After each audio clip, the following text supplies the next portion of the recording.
한국과 일본 정부가 후쿠시마 제1원전 오염수의 정의를 놓고 국제원자력기구에서 한바탕 신경전을 벌였습니다. 일본 정부는 후쿠시마 제1원전 부지에 저장해온 오염수를 해양 방류 방식으로 처분하는 것을 검토 중이고, 한국 정부는 이를 예의주시하고 있는 상황입니다. 지난 21일 오스트리아 빈에서 개막한 IAEA 연례 총회에서 한국과 일본 정부 대표가 오염수의 정의를 두고 날카롭게 대립했습니다. 24일 교도통신 등에 따르면 일본 대표는 올해 총회 첫날인 21일 연설에서 오염 처리수의 처분 방법을 검토 중이라고 설명했습니다. 후쿠시마 제1원전 1에서 4호기에서는 2011년 동일본 대지진 당시 폭발 사고를 일으킨 원자로 내에 용융된 해균료를 식히는 순환 냉각수에 빗물과 지하수가 유입돼 섞이면서 오염수가 하루 160에서 170톤씩 생기고 있습니다. 이 오염수는 올 8월 20일 기준으로 1041개 탱크에 122만 톤으로 불어나 있다는 것입니다. 일본 정부는 이 오염수가 다액종 제거 설비로 불리는 핵물질 정화장치를 거친 점을 내세워 오염수가 아닌 처리수라고 부르고 있습니다. 그러나 이 처리수에는 기술적으로 제거하기 어려운 트리튬이 그대로 남아 있습니다. 사실상 오염수인 것입니다. 트리튬은 반감기가 12년이나 됩니다. 또한 이 물질의 배출 기준이 6만 베크렐인데 실제 후쿠시마 오염수에는 250만 베크렐이 있다고 합니다. 또 트리튬을 제외한 나머지 방사성 물질 62종을 정화, 흡착한 뒤 보관 중인 물의 70% 이상은 오염 농도가 일본 정부 방출 기준치를 초과한 상태인 것으로 나타났습니다. 더 큰 문제는 이 오염수는 7개월이면 제주도 해안까지 도달할 가능성이 높은 것으로 나타났다는 것입니다. 최근 후쿠시마대를 비롯한 일본 연구진이 발표한 동해 방사능 조사에 따르면 방사능 오염수는 방출 후 220여일 무렵 제주도를 거친 뒤 한 달 후에는 동해로 급속히 퍼져나갈 것으로 예측했습니다. 이런 상황을 잘 인지하고 있는 한국 측의 정병선 과기정통부 제1차관은 일본 대표 연설 후 영상 기조연설을 통해 171개국 앞에서 일본 정부가 후쿠시마 원전 오염수 처분 방안으로 해양 방출을 유력하게 검토해 환경적 안전성에 대해 한국을 포함한 국제사회의 우려와 불안감이 커지고 있다라고 지적했습니다. 처분 문제를 놓고 논란이 빚어지는 물을 놓고서는 일본 측이 사용하는 용어인 처리수가 아닌 오염수라고 명확하게 규정한 것입니다. 이에 맞서 일본 대표는 각국 대표의 연설이 끝난 뒤 추가 발언을 신청해 한국 대표가 언급한 오염수는 정화설비로 방사성 물질 등을 최대한 제거한 처리수라고 반박하면서 기준치를 넘는 물은 방출하지 않을 것이라고 말했습니다. 방류가 결정되면 다액종 제거 설비를 이용한 재처리를 반복해 오염도를 법정 기준치 이하로 낮추겠다는 기존 입장을 되풀이한 것입니다. 그런데 상황에 따라 변하는 일본이 말하는 기준치를 얼마나, 어디까지 믿을 수 있을까요?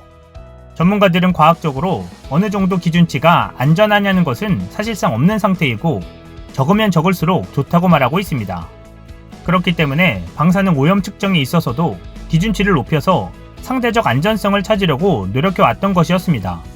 특히 오염수의 방사능 물질이 몸에 유기물질로 들어와서 축적되면 인체에 매우 위험하다고 합니다. 그리고 재처리를 아무리 반복한다 해도 트리튬은 걸러내지 못한다는 게 문제입니다.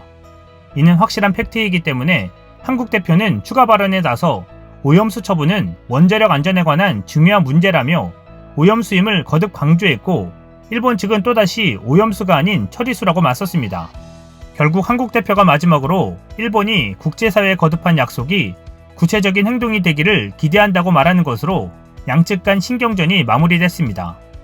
그런데 일본의 이러한 오염수 방출 문제에 대한 과거 사례가 재조명을 받고 있습니다.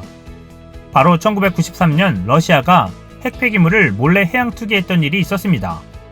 투기를 하다 발각이 되면서 당시 일본 총리였던 호소카 모리히로는 보리스 엘친 러시아 대통령과 양자회담을 통해 더 이상 방사성 폐기물을 바다에 버리지 않겠다는 합의서에 서명하게 했습니다. 그리고는 일본은 전 지구적으로 매우 심각한 우려를 불러일으키는 행위라고 규정하고 규탄한 바 있었습니다. 당시에도 러시아의 방사성 물질 방류 이유는 저장소가 가득 찼다는 이유였습니다.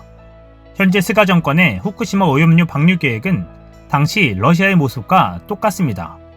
그들이 하는 변명까지 토시 하나 틀리지 않는 것은 더욱 아이러니합니다. 저장 부지가 2022년이면 꽉 차게 된다는 이유로 올해 안에 오염수 처리 계획을 확정하자는 것 말입니다. 사실 국제협약이나 유엔 해양법 국제협약에도 바다에다가 오염물질을 버리지 말라고 하는 내용이 들어있습니다. 특히 런던 의정서에는 결정적인 인과관계나 증거가 나오지 않다 하더라도 이런 오염물질을 바다에 버리는 것은 하면 안 된다라고 규정하고 있습니다. 환경을 위해서는 예방적 접근으로 적절한 사전 조치를 취하라는 말입니다. 이렇듯 일본이 서둘러 올해 안에 방사능 오염수 처리 계획을 확정하려는 행동은 과거에 일본이 러시아에게 했던 행동에도 위배되는 것이며 국제적인 협약과 의정서에도 위배되는 것입니다. 전문가들은 일본이 저장시설을 늘릴 수 있는 여력이 충분한 만큼 다액종 제거 설비로 모든 오염수를 걸러 트리튬의 반감기인 12년의 10배인 120년간 보관할 것을 권고하고 있습니다. 한편 스가 요시히데 일본 총리가 25일 열린 행정 디지털화 추진에 관한 회의를 주재하며 한국을 거론했습니다. 스가 총리는 일본 지방자치단체의 서로 다른 행정 시스템을 2025년 말까지 통합할 것을 지시하면서 한국은 이미 2000년대 초반 전국 지자체의 행정 시스템을 하나로 통일했지만 일본은 지금도 1700여 개의 기초자치단체가 다른 시스템을 사용하고 있다고 지적했습니다. 스가 총리는 지자체마다 행정 시스템이 다른 것에 대해 주민이 이사해도 같은 서비스를 받게 하려면 통일과 표준화가 불가피하다라며 5년 뒤 통합을 목표로 공정표를 만들라고 지시했습니다. 교도통신은 이에 대해 주민 기본대장과 세무 등 기관 시스템을 표준화해 행정 서비스의 효율화와 지자체 비용 삭감을 도모할 목적이라고 설명했습니다. 한 관계자는 일본이 지자체 행정 시스템 통합에 성공하려면 한국처럼 중앙정부가 공통의 시스템을 개발해 지자체에 배포해야 한다고 주장했습니다. 또한 일본 1,700여 개의 지자체에 시스템을 공급한 업체가 약 40곳인데 이들의 이권이 걸린 문제라면서 지자체를 설득하려면 정부가 비용을 부담해 개발하고 지자체가 공동 이용을 할 수 있도록 지원해야 한다고 말했습니다. 이러한 디지털화의 시동으로 스가 내각은 행정기관의 도장 폐지도 시도하고 있습니다. 25일 아사히 신문에 따르면 고노다로 일본 행정개혁 담당상은 행정 절차에 도장을 사용하지 말라고 모든 부성에 전날 요청했습니다. 날인이 필요한 각종 행정 절차에 도장만 없애도 행정 디지털화에 진전이 있을 것이라고 이제서야 깨닫는 일본 상황입니다. 스가 총리는 확실히 코로나 사태를 통해서 한국의 시스템과의 월등한 속도 차이를 실감한 것으로 보입니다. 이제 일본은 한국의 시스템을 따라하고 있는 상황입니다. 한국을 보고 잘 배우고 한국에 하지 말라는 것은 하지 않기를 기대해봅니다. 이상 시온TV였습니다.